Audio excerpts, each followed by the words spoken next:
ATM Naveen ബാബുവിനെതിരെ അഴിമതി ആരോപിച്ച് പരാതി നൽകിയിരുന്നുവെന്ന ടി വി പ്രശാന്തിന്റെ വാദം പൊളിയുന്നു. മുഖ്യമന്ത്രിയുടെ പൊതുജന പരാതി പരിഹാര സെല്ലിൽ ടി വി പ്രശാന്തിന്റെ പരാതി ലഭിച്ചിട്ടില്ല.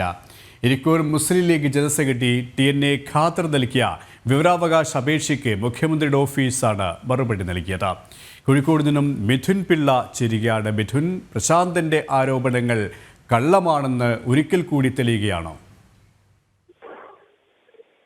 KP ADM നവീൻ ബാബുവിനെതിരെ അഴിമതി ആരോപിച്ച് TV പ്രശാന്തൻ പരാതി നൽകിയിട്ടില്ല എന്നാണ് മുഖ്യമന്ത്രിയുടെ ഓഫീസ് നൽകിയ മറുപടിയിൽ വ്യക്തമാക്കുന്നത്. അതായത് മുഖ്യമന്ത്രിയുടെ പൊതുജന പരാതി പരിഹാര സെല്ലിലാണ് TV പ്രശാന്തിന്റെ പരാതി കിട്ടിയിട്ടില്ല എന്ന മറുപടി വിവരാവകാശ അപേക്ഷയ്ക്ക് മറുപടിയായി നൽകിയിരിക്കുന്നത്. ഇരിക്കൂർ മുസ്ലിം ലീഗ് ജനറൽ സെക്രട്ടറിയായ TNA ഖാദർ നൽകിയ അപേക്ഷയ്ക്കാണ് ഇത്തരമൊരു മറുപടി ലഭിച്ചിരിക്കുന്നത്.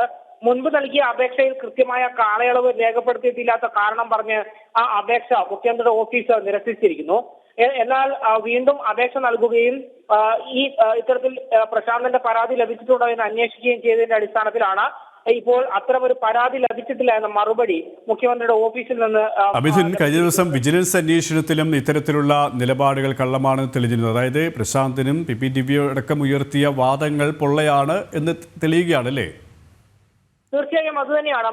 തുടക്കം തൊട്ടേ ADMന്റെ മരണവുമായി ബന്ധപ്പെട്ട് തൊട്ട് പിന്നാലെ CPM അടക്കം പ്രതിരോധവുമായി രംഗത്ത് വന്നപ്പോൾ പ്രധാനമായും ഉയർത്തിയൊരു വാദം ഈ TV പ്രശാന്തിന് പെട്രോൾ പമ്പ് തുടങ്ങാനായി ADM കൈക്കൂലി വാങ്ങിയിരുന്നു എന്നൊരു ആരോപണമാണ്. എന്നാൽ ആ ആരോപണം പൂർണ്ണമായും പൊളിയുന്ന ഒരു സാഹചര്യം തന്നെയാണ് ഇപ്പോൾ ഉള്ളത്. മുഖ്യമന്ത്രിയുടെ ഓഫീസിൽ പരാതി നൽകിയിരുന്നു എന്നൊരു കാര്യമാണെന്ന് TV പ്രശാന്തൻ ഉന്നയിച്ചിരുന്നത്. എന്നാൽ ഈ വാദം മുഴുവൻ തെറ്റാണ് എന്ന് തന്നെയാണ് മുഖ്യമന്ത്രിയുടെ ഓഫീസിൽ നിന്ന് ലഭിച്ച മറുപടിയിലൂടെ വ്യക്തമാകുന്നത്. KP